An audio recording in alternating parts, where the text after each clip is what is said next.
Então, gente, nós estamos aí começando um texto novo, que são as conquistas externas, né? Então, o segundo texto aí do capítulo, né? Então, a Jona vai falar para nós das conquistas externas, tudo ligado à crise. Então, vamos pensar que ela está trazendo problemas, né?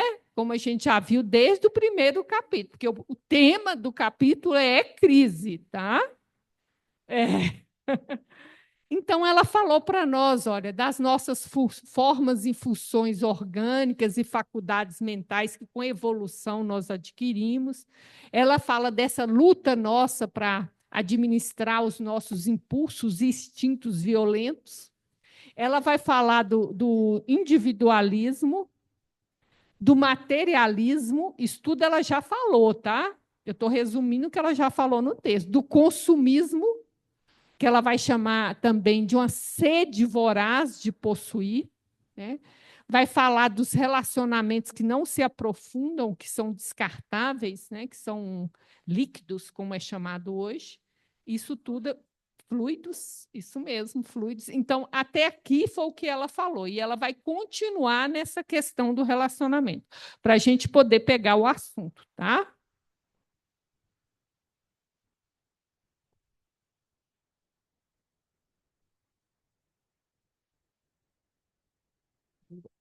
Os afetos fazem-se ligeiros e amedrontados, oportunistas e descomprometidos, com medo, cada qual de ser dominado pelo outro, evitando submeter-se, o que se caracteriza como pequenez, falta de personalidade, risco de perda, quando se estabelece a dependência.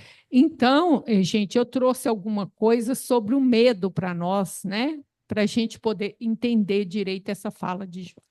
Amor, imbatível amor. O medo de amar é muito maior do que parece no organismo social. As criaturas vitimadas pelas ambições imediatistas negociam o prazer que denominam como amor, ou impõem-se ser amadas, como se tal conquista fosse resultado de determinados condicionamentos ou exigências, que sempre resultam em fracasso. Então, gente, ela fala já aí de dois sintomas que aparecem quando a gente tem medo de amar. Vocês conseguem ver aí? Duas formas de agir que já demonstra medo de amar. Quais são? Exatamente. Quando eu quero obrigar o outro a me amar, acho que o outro tem obrigação de me amar, eu me ponho, impor o amor. O outro tem que me amar, né? E a outra coisa é essa questão dessa ambição aqui, onde eu negocio o prazer, que eu dou o nome de amor, mas não tem nada a ver com amor, né? Então, você vê que essa ambição e essa imposição tem muito a ver com poder, poder sobre o outro, né? E isso não tem nada a ver com amor, né? Onde entra o poder, não tem o amor, né? Isso é interessante, né? Porque a gente vê muito isso aqui, ó, imposição de ser amado. O outro quer ir embora, não pode deixar o outro embora, né? Vem a violência, a chantagem, né? Isso tudo ela relaciona com medo de amor, né? Como se alguém pudesse escolher te amar ou não, né? Uma escolha consciente, né? E aí, vamos lá. No medo de amar estão definidos os traumas de infância, cujos reflexos se apresentam em relação às demais pessoas como projeções dos tormentos sofridos naquele período. Também pode resultar de insatisfação pessoal, em conflito de comportamento por imaturidade psicológica ou reminiscência de sofrimentos, ou nos seus usos indevidos de encarnações transatas. Ela está falando conosco a causa do medo de amar, ok? Alguém vê aí as causas quais são?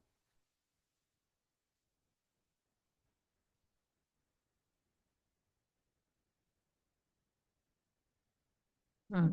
Então vamos ver aqui, trauma de infância. Como é que isso chama, gente? Criança ferida. Então, a gente, na relação, a gente começa a projetar essa criança ferida, os nossos traumas de infância. Nós temos que visitar a nossa criança ferida, né? Ela aparece para tudo. E aí, insatisfação pessoal não, quer dizer imaturidade psicológica. O que é insatisfação pessoal? É assim, eu estou num relacionamento, mas eu acho que eu queria mais rico. Aí eu estou sempre insatisfeita. Aí eu queria que ele fosse mais bonito. Ah, eu queria que ele fosse mais gentil. Então eu tenho um ideal que está acima da realidade. Então eu estou sempre insatisfeita. Ou porque eu queria que ele fosse mais educado, ou que ele fosse mais romântico, ou que ele fosse mais torneado, né? Mais ou que ele fosse mais rico, ou que ele fosse mais disponível. Eu quero a mais do que eu tenho. E eu fico nessa imaturidade. Entendeu? Então, eu estou sempre insatisfeita num conflito que denota imaturidade psicológica. Eu quero do jeito que eu quero.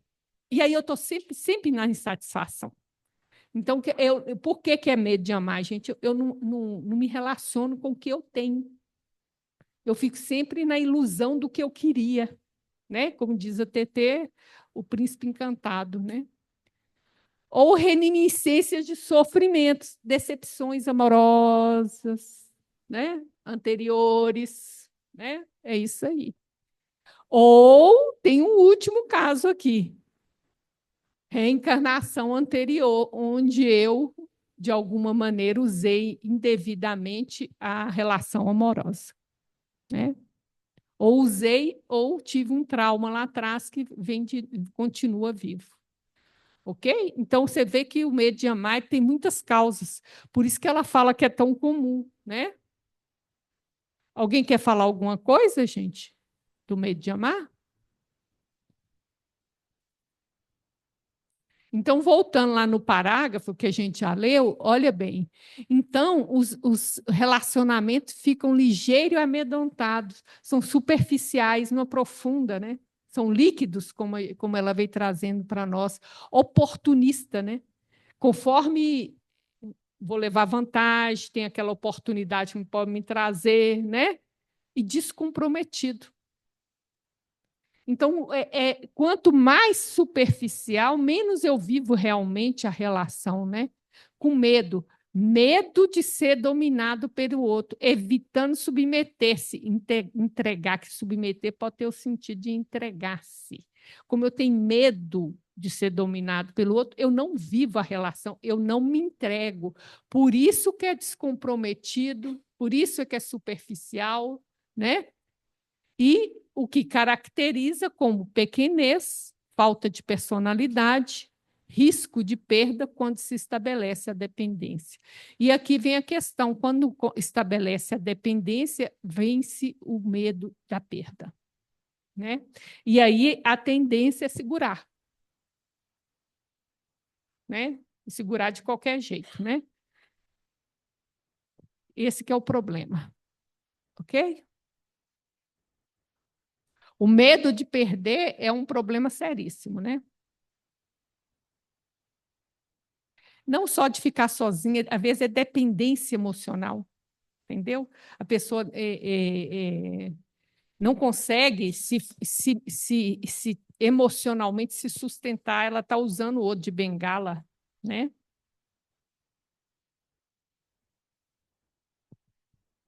A tremenda confusão entre afetividade e interesse sexual, entre amor e compensações sentimentais, é responsável pelo desinteresse da convivência fraternal saudável, destituída de interesses subalternos, deixando-se a sombra dominar todos os espaços do ego, ao tempo em que não se abrem as possibilidades psicológicas do self para a realidade. A gente confunde tudo, olha como é que a gente não tem clareza de nada, né? Olha para você ver a confusão que ela faz. Eu confundo afeto com o quê? Com sexo, né? Eu entendo amor como o quê?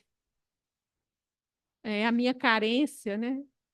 Meu desajuste, aí eu acho que aquilo é amor. É isso que ela vai falando, né? Que vai dando esse desinteresse de uma convivência real mesmo, né? Eu acho que tem mais uma coisinha para a gente ver aqui. Então, vamos ver aqui, ó. O desejo sexual com afeto. Então, o que que acontece? Olha bem, como eu acho que é afeto, o meu desejo sexual, que é real motivo daquela relação, fica na sombra. Eu não assumo. O que eu estou querendo disso aqui é só sexo. E aí eu falo que é afeto, acho que é afeto, e o desejo sexual fica lá, na sombra. Né? Essas compensações sentimentais que eu não percebo, então a minha carência está na sombra, né? A minha inadequação, as minhas frustrações ficam na sombra, desconhecido de mim, porque para mim esse relacionamento se chama amor, é o que eu compro e o que eu falo para os outros. Mas na sombra está o real motivo de tudo isso, né? E aí eu não tenho convivência fraternal saudável e a sombra impede que o ego, que o self emerja. Então vamos dizer, né? Se a gente pensar o nosso aparelho psíquico como uma bola, no centro dessa bola nós temos self, que é o Deus em mim, né? Então, o que que acontece? Mais superficialmente, a gente tem a sombra, é aquilo que eu nego em mim.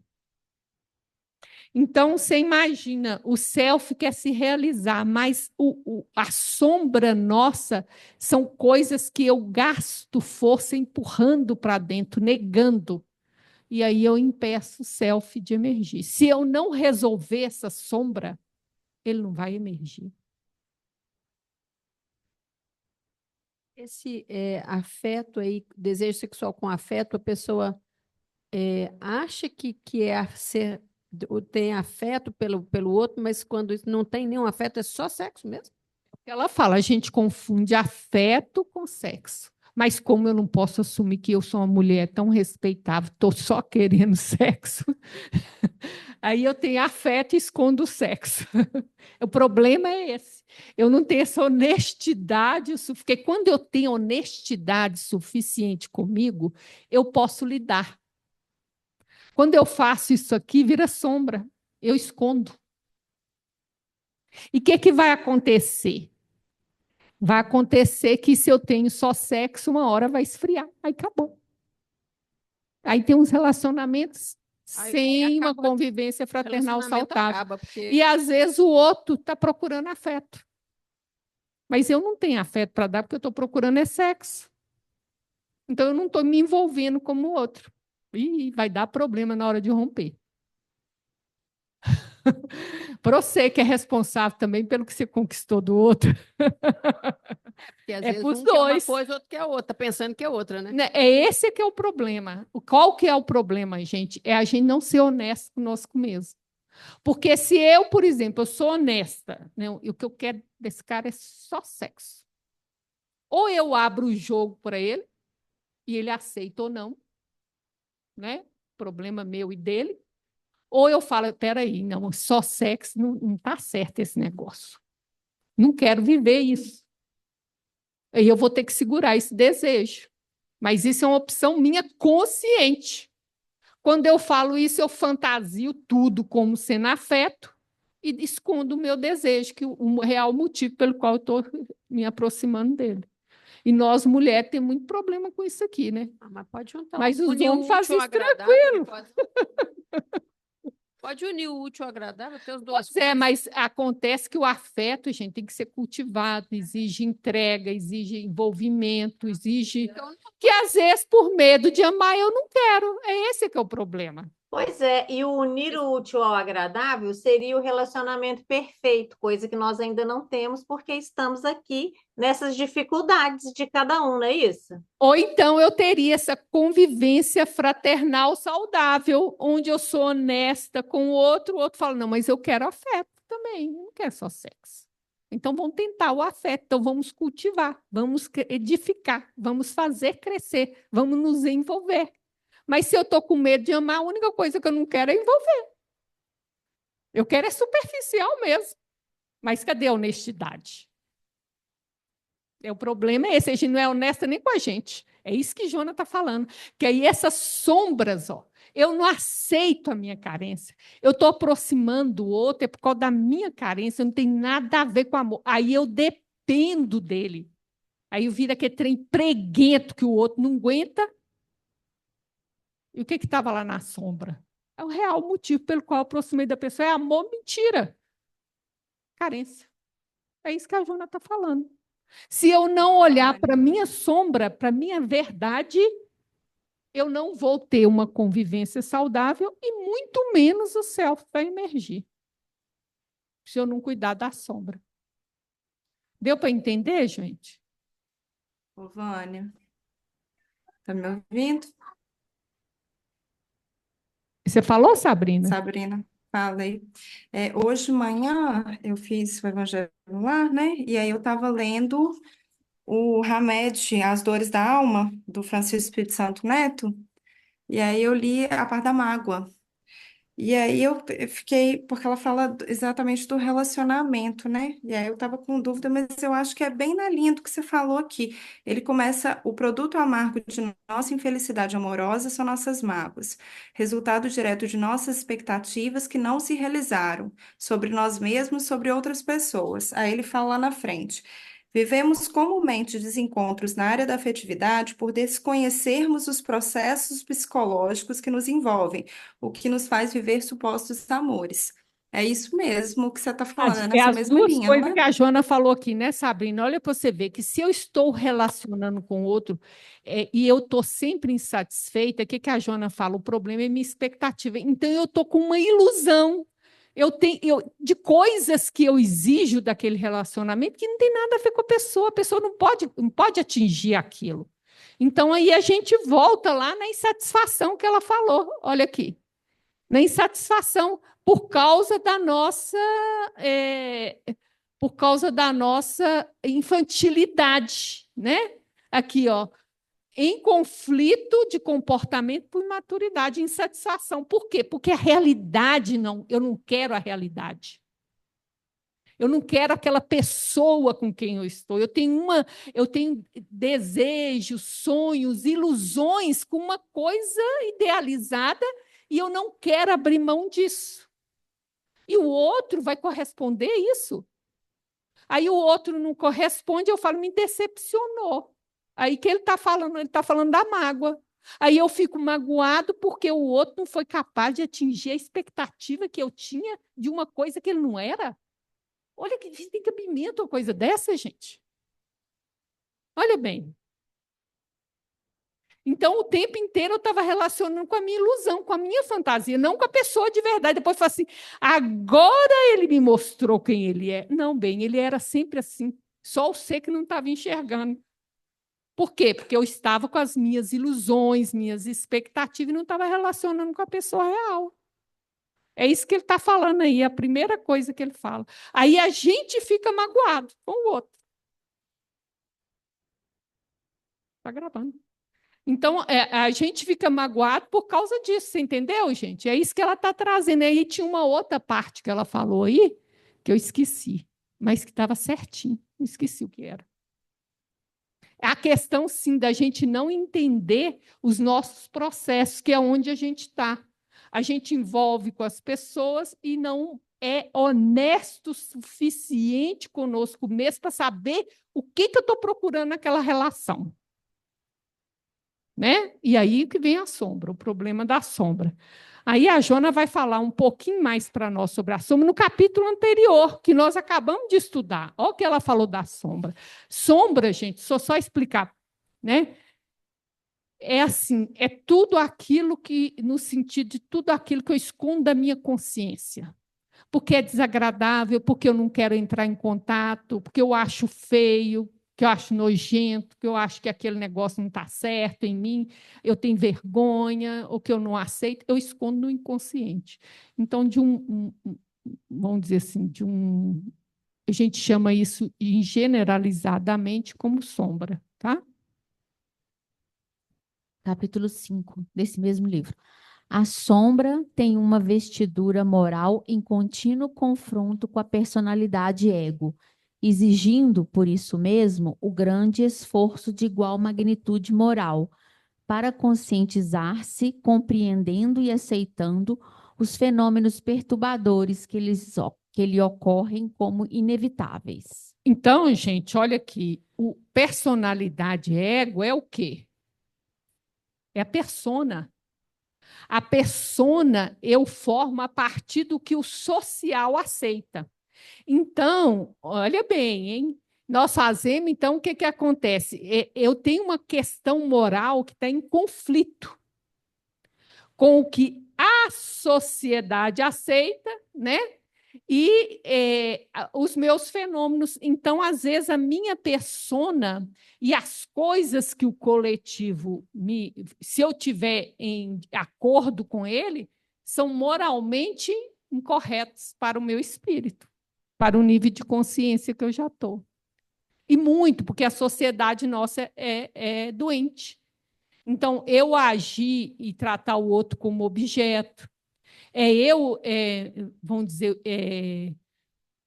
vamos dizer assim, ter essa questão de desonestidade comigo mesmo e com o outro, acaba piorando mais ainda essa questão moral.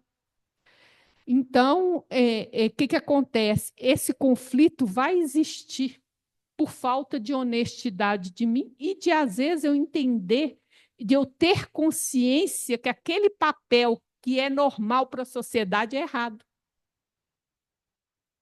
Então, eu posso comprar a ideia de uma mulher muito empoderada e que vou me relacionando com os homens sexo por sexo.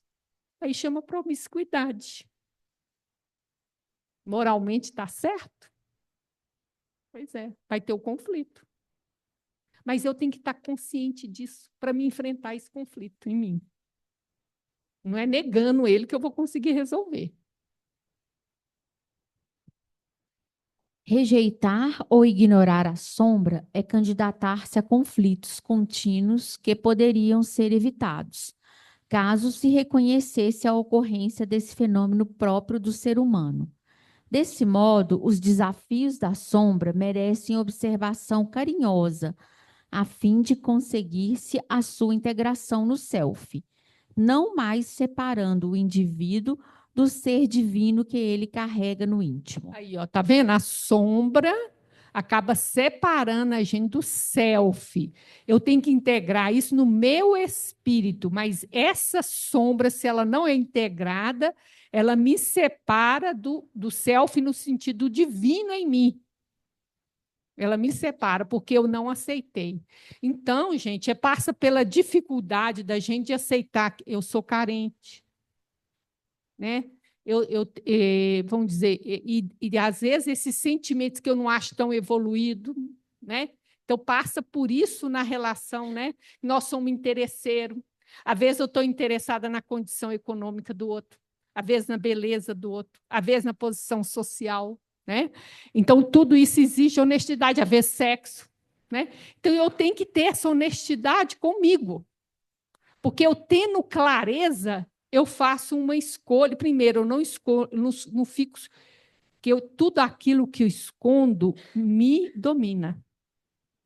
Aí eu tenho clareza para escolher o que eu quero fazer.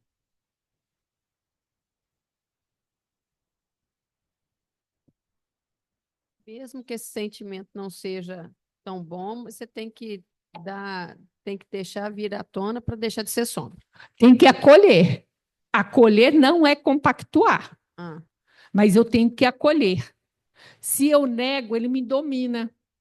Mas se eu acolho, sim, eu sou uma pessoa carente. Eu tenho que conviver com a dor de ser carente e entender da onde vem essa carência. E aí, isso não vai me dominar na relação com o outro. Agora, se eu nego, vai aparecer como sombra. Aí, o que acontece? Eu costumo fazer as piores escolhas quando eu sou movida pela carência, que ela está na sombra. É a hora que eu escolho os piores companheiros. Quando você não aceita a sua carência, você faz as piores escolhas. Vânia, a carência tem, a gente ainda entende, mas se for uma outra coisa pior, um sentimento pior, vou só de interesse, por exemplo. Sim, Pessoa interesseira. sou mesmo, estou interessado, estou cansado de trabalhar, estou querendo um marido rico, entendeu? É isso aí. E eu quero é isso aí. Eu quero é a vida boa, que é isso aí. Primeiro, TT, se você tivesse aí no mundo, eu falaria, vai em frente e vive a vida. Só que você conhece Jesus. E aí você vai ter o choque moral. Olha lá. Aí que está o problema, ó. A questão moral. Você vai ter o choque moral, só assim que eu faço consciência. Entre o que eu acho que deve ser um relacionamento e esse interesse meu. E desse confronto é que vai surgir a mudança em mim. Entendeu? Então, se eu compactuar com a minha sombra, eu vou casar com ele sabendo que eu quero o dinheiro dele. Mas se eu já tenho esse lado moral, por isso que não é só a psicologia com Jesus. Está incorreto, eu estou usando ele. Então, eu vou me confrontar com isso. E a partir desse interesse é que eu vou trabalhar. Desse interesse meu, eu vou trabalhar comigo, começar a fazer o diálogo para que eu possa realmente ter uma relação saudável. E para isso passa por não ter essa relação interesseira aí. Ok? Mas negar não vai adiantar em nada. Então, vamos de novo aí no parágrafo que a gente parou. Ó, nós fazemos uma tremenda confusão. Olha o que ela diz. Tremenda confusão. Quer dizer, a gente faz uma bagunça que só, ó, entre afetividade e interesse sexual. Entre amor e compensação da minha carência, do meu desajuste social, né? Eu chamo isso de amor e não tem nada de amor, né? Então, é responsável pelo desinteresse da convivência fraternal e saudável. Por quê? Porque essas coisas que eu nego ficam na sombra. Então, eu não tenho um relacionamento verdadeiro. Ele não é saudável, ele não é verdadeiro, porque eu estou negando essas coisas todas aqui, né? Ó, o relacionamento saudável é destituído de interesses subalternos. Ou seja, eu não posso ter esses interesses subalternos escondidos na minha sombra. Eu tenho que ter tido consciência dele para mudá-los. Tá? Aí o que acontece? A sombra domina todos os espaços do ego, e ao mesmo tempo que não se abre para as possibilidades do self. Aí o self não vai emergir, que é o que a gente está querendo, que é esse divino se manifestar, não é? Mas a sombra não impede. A sombra não trabalhada, entendeu, gente? Estão entendendo isso? Olha bem, eu sou uma mulher interesseira. Se eu nego isso, eu vou deixar de ser interesseira? Não vai. Pelo contrário, isso vai ficar escondido e vai atuar na minha vida, por debaixo dos panos. E eu não vou mudar. A mudança só vai acontecer a partir do momento que eu carinhosamente acolher essa parte minha e começar a descobrir da onde eu tirei isso. Vai chegar onde? Na criança ferida.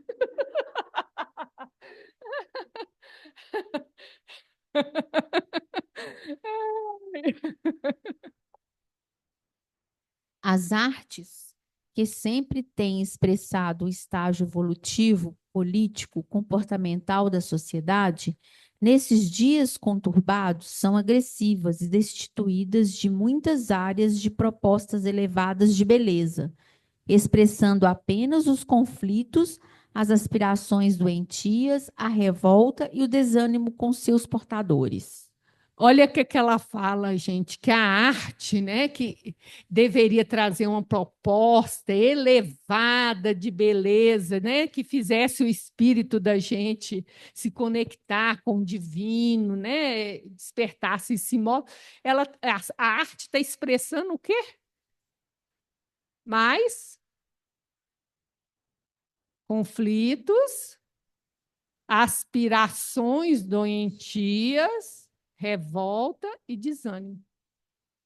Então, você vê que é uma posição nossa doente diante da vida. Olha o que ela está dizendo, né? Então, que a arte expressa o estágio que nós estamos. Então, isso aqui, quem é que está assim? A sociedade. Então, o inconsciente coletivo está assim. O artista busca no inconsciente coletivo. É aquele que entra lá e mostra para a gente como é que nós estamos. Nós estamos assim, desse jeitinho aqui, cheio de conflito, que a gente não quer olhar dentro da gente mesmo, né? Essas revoltas, esse desânimo, essas aspirações doentias, né?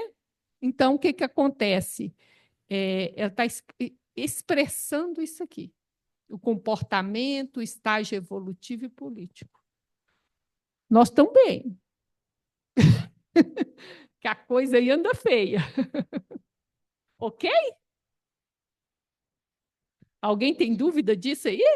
Olha as novelas, não é? Vamos ver as novelas? Vamos comparar com os grandes romances da humanidade, a novela? Vamos. Gente, é só pegar filme. Outro dia eu estava observando, filme que vende fala de vingança. Vocês já repararam isso? Todo mundo, tudo quanto é filme faz sucesso. Aí você chega lá, matou o filho dele, aí ele mata todo mundo. Matou um. Nem um olho por olho, dente por dente, não é. Aí ele mata 100. Aí o filme vitorioso, todo mundo gosta. Não é interessante isso?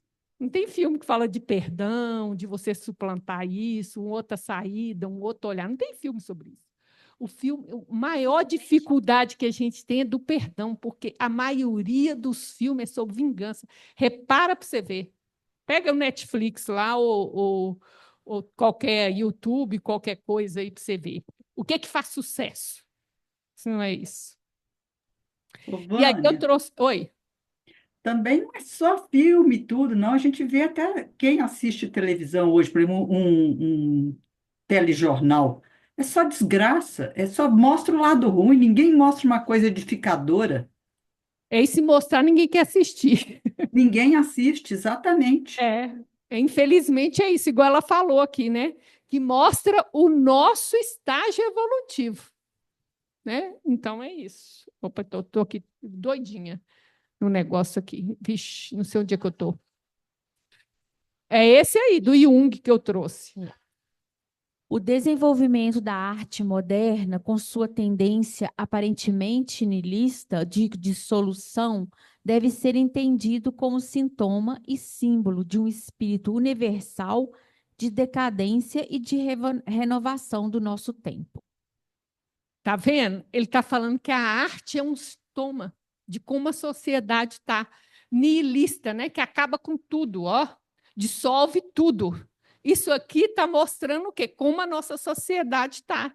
Então, ele está falando que ela está, na verdade, é um sintoma, ela está mostrando como a sociedade está, né? Decadente. E de renovação ao mesmo tempo. Por quê? Ele está falando que dessa destruição vai surgir algo novo.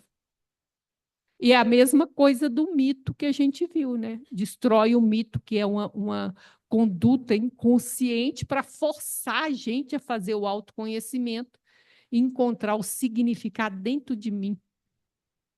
Então, o mito me dava o significado da vida, mas era externo, não pode. Agora eu tenho que achar dentro de mim, né?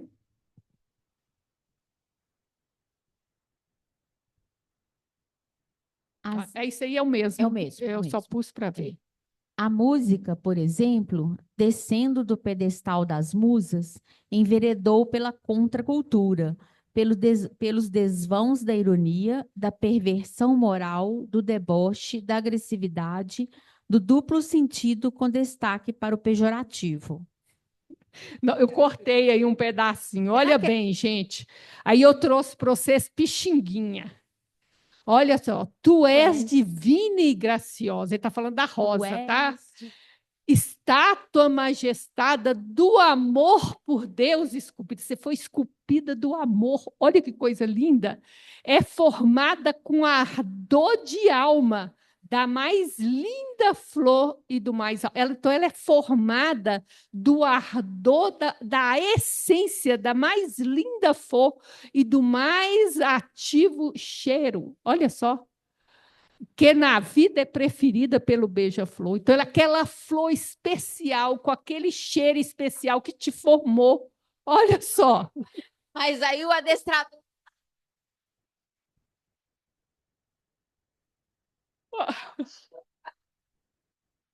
O MC não quis nem ficar. Agora, olha o nome: adestrador de cadela.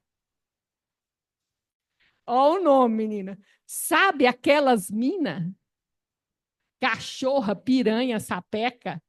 E a mulher canta isso. Eu acho isso muito engraçado. Chama elas assim, elas O cantam. problema não é ela cantar, é ela dançar isso aí. É. Mas não são Pode só essas músicas, né, que existem hoje. Eu vou ter que defender, porque eu gosto muito de música. Tem muita música boa também, né? Aí a gente é que aí opta nós pelo vamos que vai ouvir, né? Aí nós vamos voltar de novo na crise que a Joana está descrevendo, que é o gosto musical da maioria.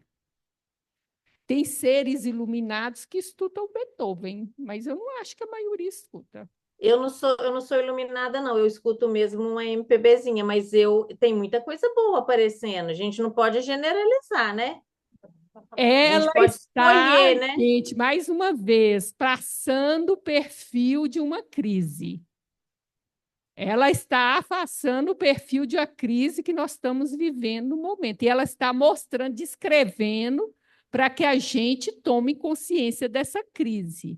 Porque a gente viu que a crise existe um motivo dela estar existindo, que é forçar a gente a trabalhar os nossos conflitos, né? E é claro que tem pessoas que fazem música maravilhosa, não é? Exato. Sim, é exatamente. Então, cancela as moças de família certa, que minha meta na favela é só pegar a mina perversa. Eu cortei um pedaço porque era sexo explícito. Então, vamos de novo ler agora. As artes que sempre têm expressado o estágio evolutivo, político, comportamental da sociedade. Então, para só um pouquinho. Entendeu, Júnia? Olha bem o que ela está falando. As artes, hoje, ela expressa a média da nossa sociedade. No estágio evolutivo que ela está, no estágio político e o comportamento nosso. Não é a arte que provoca isso em mim. É porque nós estamos assim que a arte está manifestando para mim isso. E é por isso que eu consumo ela. Você vai fazer essa música lá onde Alcione mora, lá em Sírios. Não vai ter nem ninguém para gravar. Entendeu? É isso, é porque é essa questão que ela está falando. Olha para a arte que vocês vão ver o nível da sociedade que vocês estão vivendo. Ela está chamando a atenção para a gente tomar consciência do lodo que nós estamos. É isso aí. Nesses dias conturbados, são agressivas e destituídas de muitas áreas de propostas elevadas de beleza, expressando apenas os conflitos, as aspirações doentias, a revolta e o desânimo dos seus portadores. Olha bem, a arte está expressando conflito, revolta, o desânimo diante da vida, que eu acho que não vai mudar mesmo, vai tudo para o fim do buraco, né? Aspirações doentias, eu quero é dinheiro, é muito sexo, é prazer sem medida, é isso que ela está expressando na arte. A sociedade doente, é isso que a Joana está falando. A música, por exemplo, descendo do pedestal das musas, enveredou pela contracultura, pelos desvãos da ironia, da perversão moral, do deboche, da agressividade, do duplo sentido com destaque para o pejorativo. Como se o ser humano devesse sempre reagir, mesmo quando pode agir. Se deixasse tombar no vale do desespero, quando poderia aspirar pela alegria real de viver, modificando o status quo e contribuindo para um mundo melhor, onde é possível a vida expressar-se em harmonia e grandeza. Olha o que a Joana está falando. Por que a música e a arte estão assim? Porque eu estou reagindo. Reagindo a quê?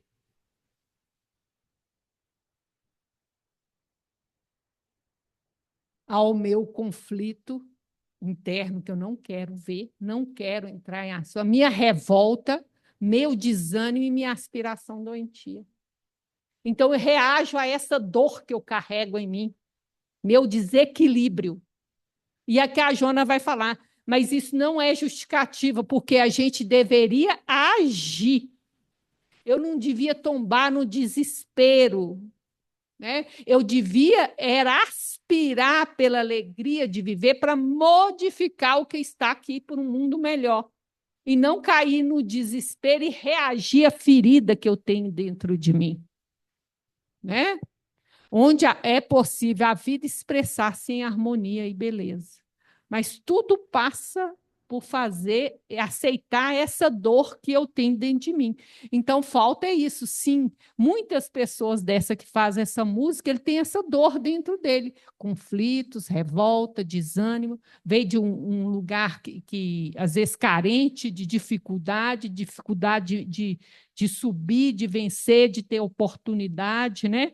Mas o que a Joana fala é isso, a gente teria que estar agindo. Né? E eu estou reagindo exatamente por causa da falta de autoconhecimento. Né? Ok? Então, eu tenho que contribuir para um mundo melhor. E seria esse o sentido da arte, não só espelhar esse movimento mais doente que a gente está vivendo, né? Essa crise que a gente está vivendo, mas dar possibilidade de esperança, de mudança, de reconstrução. Então, é isso que ela está falando, a arte. E tem artistas que expressam isso, eu concordo com a Júnia, tem artistas que fazem esse outro lado, mas isso está acontecendo e está, vamos dizer, nas mídias e está pegando, é o lado mais desequilibrado. Por quê? Porque nós estamos desequilibrados. Por quê? Por que dá dinheiro? Quem está desequilibrado igual quer ver igual, não é não? Porque segue a manada. É isso aí. Agora vai falar de política. Impossibilitados de conduzir os povos por se haverem perdido nas malhas da burocracia e nos interesses partidários, os governantes da terra, aturdidos, demonstram não saber o que fazer nem como realizá-lo. Permitem a desorientação das massas, a sua revolta contínua, por esquecimento das responsabilidades não cumpridas e que foram apresentadas nos seus programas eleitoreiros, enganando o povo desorientado. Olha bem, gente. Impossibilitados. Ele está impossibilitado por quê, né?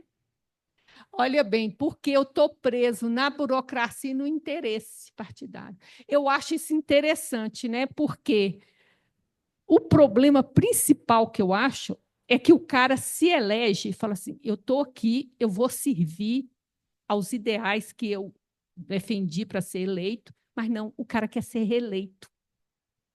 Como ele quer se manter no poder, aí começa, entendeu? Começa a porcaria, que aí ele começa, ó, os interesses partidários, ele começa a vender a própria alma, porque para se manter no poder, aí você tem que fazer conchavos. Porque na hora que eu faço o que preciso, eu possivelmente vou arranjar inimigo. Eu não vou ser reeleito. Vou ter que contrariar interesses.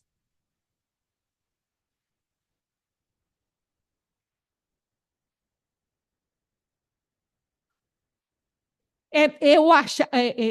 Passa lá para ela falar para nós, passa lá. Deixa ela falar, que senão fica esquisito, o pessoal lá de casa não escuta.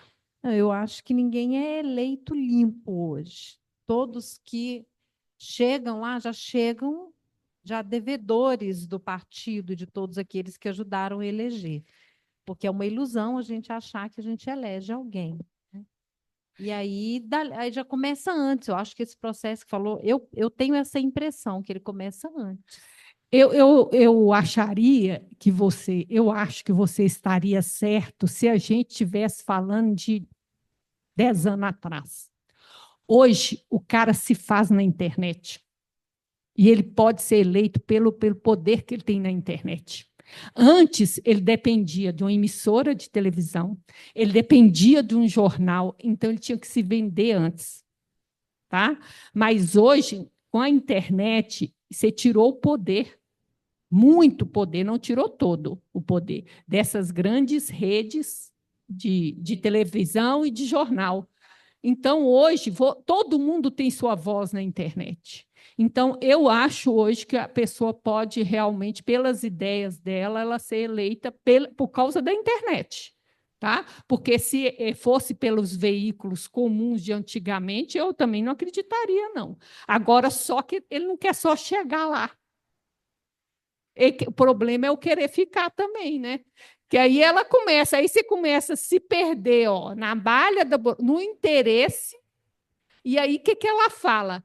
Eles estão aturdidos, não sabem o que fazer, nem como realizar. Porque eu me perco nessa malha de interesses mesquinhos que tem lá. Aí, olha bem, a massa desorientada, revoltada, por quê? Porque ele esqueceu a responsabilidade que ele não cumpriu. Olha bem. E que ele apresentou nos seus programas, enganando o povo desorientado. Aí eu prometo que o outro quer escutar, sabendo que eu não vou poder cumprir. A verdade toda é essa. Aí é um mentiroso, porque ele já está mentindo, sabendo que o que ele está falando ele não pode cumprir. Mas ele quer o quê? Ele quer voto. E aí que começa o grande problema nosso. Né? Então é isso. Ó. Aí as responsabilidades dele diante do prometido pelo programa dele. Aí fica enganando o povo, além de envolver ali, ó, nas malhas da burocracia. E a burocracia, gente, não quer que você muda. Não sei se vocês sabem disso, não sei se já trabalharam. Vocês percebem isso? Não quer. Quer que fique igual. Não quer mudança, não. Não, É. É. É porque pode conta tanto interesse, né? Tem tantos grupos com interesses escusos que são defendidos pelo poder, né? É isso aí. Você ia falar, Núbia?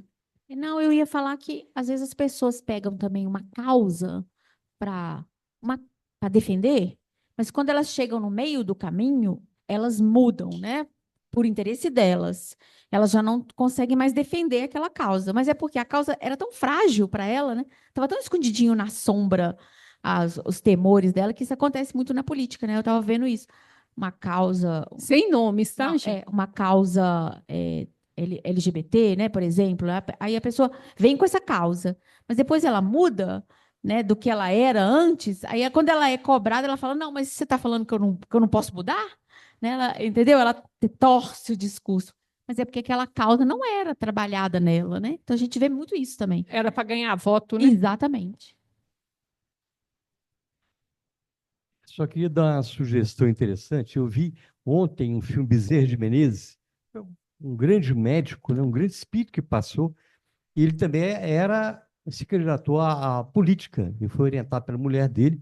E esse filme é muito interessante, que na época do abolicionismo, os grandes parlamentares eram possuidores de vários escravos, era uma época difícil. E ele lutando contra isso, né? Então tem um debate público. Então é interessante ver esse filme. E ver que ele morreu como? Pobre. Pois é, super pobre. Muito bom, viu? Bezerra de Menezes está na Netflix. É médico e político. E nós também temos Eurípides Bassanufo, que foi político, né? Mas chegou um momento que ele abandonou a política. Mas antigamente a política não era profissão, né? O meu avô ele foi vereador na cidade. Ele ganhava um dinheirinho muito pouco assim, porque ele tinha a profissão dele também. E era uma coisa muito simbólica. Ele tinha o trabalho dele, mas também ajudava a comunidade, que ele era vereador para isso, para levar as questões da comunidade para a prefeitura. E era assim. Aí depois foi virando essa começou conta a do subir o poder, ganho, né? né? Antes era um serviço prestado, né? Era isso aí. Aí eu sei que ele ganhava um dinheirinho, eu lembro que minhas tias falavam que ele doava esse dinheiro, mas ele trabalhava para a comunidade. Ele recebia um monte de gente na casa da minha avó, lá na casa dele, para saber das questões para levar. Então, assim, era bem a política, né? Era o que era para ser feito. E aí foi. Aí foi subindo também o preço, ou o valor, né, do ganho, e o negócio vai despertando ambições, e às vezes a pessoa não tinha nem aquilo, né? Pelos ganhos, pelo poder, né? Surgem, então, revoltas, revoluções, amolentamento do caráter e perda da moral, com reações em cadeia, cada vez mais violentas e ameaçadoras, porque os limites da ordem e do respeito foram superados pela não fronteira da rebeldia. É isso, né? A rebeldia está sempre além, né? A próxima fronteira. Mas olha que interessante, né? Revolta, revoluções, nós vamos amolecendo o caráter, a perda moral. Os lá de cima fazem, os daqui de baixo acham que tem que fazer, todo mundo faz, por que que eu não posso, né? O de lá faz, e eu posso fazer, né? E aí é que ela vai falando, vai dando uma reação de cadeia, né? Em cadeia, não de cadeia, em cadeia, né? E aí todo mundo acha que pode, né? Poder pode, é perda moral geral, né? Aí o que que acontece? Ó, cada vez mais violentas e ameaçadoras, porque a rebeldia ela ultrapassa os limites da ordem e do respeito, ela não conhece a ordem e o respeito, né? Então, ela está falando aí da onde caminha a humanidade. Por onde andamos nós, né? Quantos anos tem esse livro escrito? Quase 20. Eita, nós. Não mudou nada. Esse parágrafo é de ontem. Então, gente, nós vamos parar aqui na política hoje, tá?